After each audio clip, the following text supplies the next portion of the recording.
ఎప్పుడన్నా సరే మీరు కఠినమైనటువంటి గొంతుతో మీరు అవతల వ్యక్తిని విమర్శిస్తున్నా, లేకపోతే అవతల వ్యక్తిని సరిదిద్దాలని చూస్తే, అవతల వ్యక్తి వినడానికి పక్కన పెట్టేసి గొడవేసుకోవడానికి ముందుంటాడన్నమాట. కాబట్టి రెండోది మీరు ఏం చేయాలంటే సున్నితంగా చెప్పాలి. ఎప్పుడైతే సున్నితంగా చెప్తారో అప్పుడు అవతల వ్యక్తి వినడానికి ఇష్టపడతాడు. కాబట్టి కొన్నిసార్లు మనం ఇతరులు సరిదిద్దేటప్పుడు అధికారంతో సరిదిద్దుతాం. వయసులో నీకంటే నేను పెద్దోడిని అనేటువంటి దాంతో మనం సరిదిద్దుతా ఉంటాం. ఇలా సరిదిద్దేటప్పుడు ప్రేమ కనుమరుగైపోతుంది. కాబట్టి మనం అవతల వ్యక్తిని సరిదిద్దే సమయంలో మనం అవతల కంటే పెద్దవాళ్ళవే కావచ్చు, మనం ఎలా సరిదిద్దాలంటే తగ్గించుకొని సరిదిద్దాలి, సున్నితంగా సరిదిద్దాలి. మనలో తగ్గింపు యాటిట్యూడ్ ఉంటే ఆటోమేటిక్గా సున్నితత్వం కూడా నెమ్మదిగా దాని వెంట అనేదే వచ్చేస్తుంది అనమాట. స్కూల్లో చదివే పిల్లవాడిని గట్టిగా విమర్శించారు అనుకోండి, ఏవరా నీకు చదివేది రాదు, పెట్టేది రాదు, ఎందుకు అనవసరంగా డబ్బులని దండగా అని ఇట్లా అంటా ఉన్నాం అనుకోండి, వాళ్ళలో ఏమైపోద్ది అంటే ఆత్మవిశ్వాసం దెబ్బతినిపోద్ది. ఏమైపోద్ది అంటే నేను చదవగలను, నేను జీవితంలో పెద్ద పొడిచి సాధించగలను అనే విశ్వాసం ఉంటుంది మనిషికి. ఇట్లా సొంత తండ్రి తల్లే వీళ్ళే తిడతా ఉన్నారు, స్కూల్లో టీచర్లు తిడతా ఉన్నారు, ఇక నేను దేనికి పనికిరాను అనుకుంటా. అంటే విశ్వాసం పోద్ది. ఏంటి, నేనేదో సాధించగలననే విశ్వాసం పోయి ఇంకా అందరు నన్ను ఇలా తిడుతున్నారు కాబట్టి ఆ వ్యక్తిలో ఈ సెల్ఫ్ కాన్ఫిడెన్స్ అనేటువంటిది దెబ్బతింటుంది. అలా కాకుండా మీరు మృదువుగా ఆ వ్యక్తిని విమర్శించారనుకోండి, అంత ఇబ్బంది పడదు. అంటే అంతగా వాళ్ళ హృదయానికి గాయం అనేటువంటి తగలదు. సున్నితంగా విమర్శించినప్పుడు మీరు సంబంధాన్ని కూడా గెలుచుకుంటారు. కఠినంగా విమర్శిస్తే గొడవ అవుద్ది, మీ మధ్య ఉన్న మంచి రిలేషన్షిప్ కూడా పోద్ది. కానీ మీరు సున్నితంగా విమర్శించడం అన్నా లేకపోతే సున్నితంగా మీరు సరిదిద్దేటప్పుడు మీ రిలేషన్షిప్ అలానే ఉంటుంది. 3, మీరు సున్నితంగా విమర్శించిన దానికి మీ మీద గౌరవం కూడా పెరగద్ది. అవునా కదా? గౌరవం కూడా పెరగదు. ఎవరైనా సరే ప్రతి ఒక్కరికి వాళ్ళలో ఉన్న తప్పులు వినడానికి ఇష్టపడరు, కానీ అవతల వ్యక్తులు సున్నితంగా చెప్పినప్పుడు అట్లీస్ట్ దాన్ని కన్సిడర్ చేయడానికి, దాని ఊరికే కొంచెం దానిసేపు ఆలోచించడానికైనా సరే ఫస్ట్ ఇష్టపడతారు. మనం అలా అవతల వ్యక్తిని సున్నితంగా సరిదిద్దేటప్పుడు వాళ్ళు మార్చుకోవడానికి ఇష్టపడతారు. రేపు పొద్దున ఏదన్నా వాళ్ళకి ఏదైనా సమస్య వచ్చింది, ఏదైనా లోపం వచ్చింది, ఇదో నేను ఎక్కడ తప్పు చేస్తున్నాను చెప్పి మళ్ళీ మన దగ్గరకు వస్తారు. ఎందుకని? మళ్ళీ మనం కోపంతో కఠినంగా ఏదో విసుక్కుంటామని కాదు, అప్పుడు కూడా మంచిగా చెప్తామనే నమ్మకం వాళ్ళలోకి వచ్చేసింది. కాబట్టి వాళ్ళు ఏదన్నా తప్పు చేసేటప్పుడు దీంట్లో ఎక్కడన్నా తప్పు చేస్తున్నాను ఏంటి, నాకేం అర్థం కావట్లేదని మన దగ్గరకు వచ్చి వాళ్ళలో ఉండేటువంటి ఫీలింగ్స్ అన్నీ కూడా చెప్పుకుంటూ ఉంటారు. కాబట్టి మృదువుగా ఈ విధంగా మనం చేయాలి. కోపంతో ఒక వ్యక్తిని విమర్శిస్తూ ఉన్నప్పుడు లేదా సరిదిద్దుతూ ఉన్నప్పుడు మన మీద మన కంట్రోల్ కూడా తప్పిపోద్ది. అవునా కదా?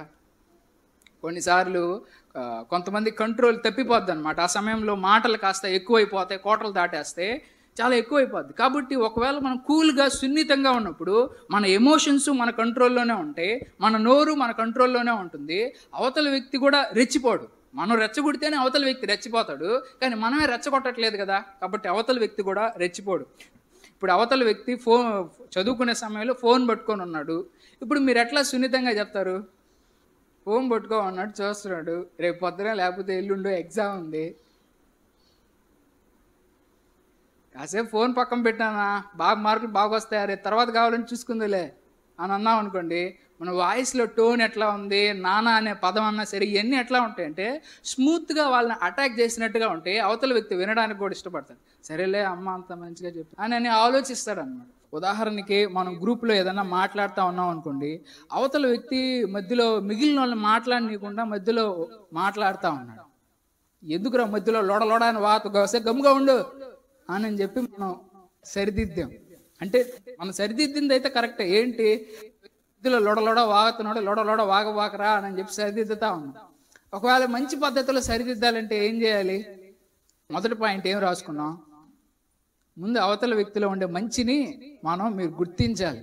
అవతల వ్యక్తి లోడ వాగుతున్నాడంటే అన్న మంచి మాటకారు అనుకుంటా, మంచి సబ్జెక్ట్ ఉందన్న మీ దగ్గర, 2 సెకండ్ ఉన్న వాళ్ళని కూడా మాట్లాడిద్దామా అని అన్నాం అనుకోండి, అసలు మనం వాళ్ళు సరిదిద్దినట్టు గమనిస్తాడు ఆ వ్యక్తి.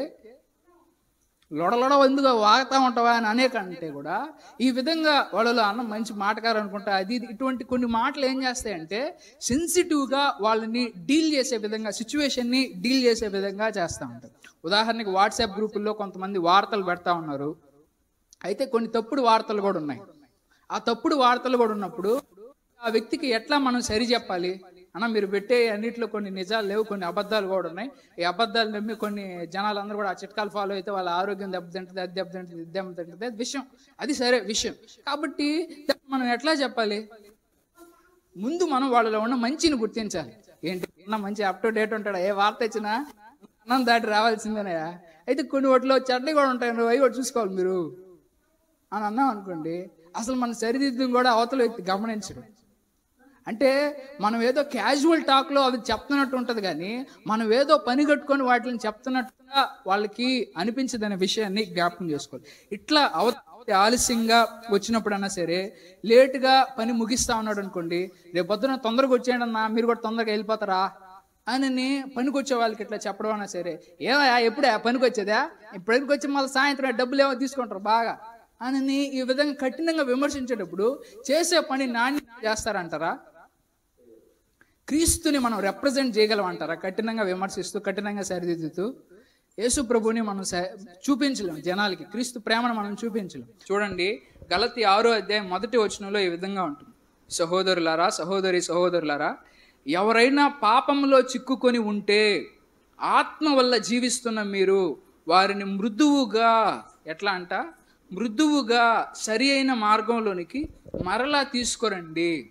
కాబట్టి ఎవరైనా సరే తప్పు చేస్తే, పాపం చేస్తే వాళ్ళని ఎట్లా తీసుకురావాలి? కఠినంగా జుట్టు పట్టుకొని కాదు, వాళ్ళని మృదువుగా సరైన మార్గంలోనికి తీసుకురండి అని చెప్పి చెప్తా ఉన్నాడు అనమాట. కాబట్టి కొన్ని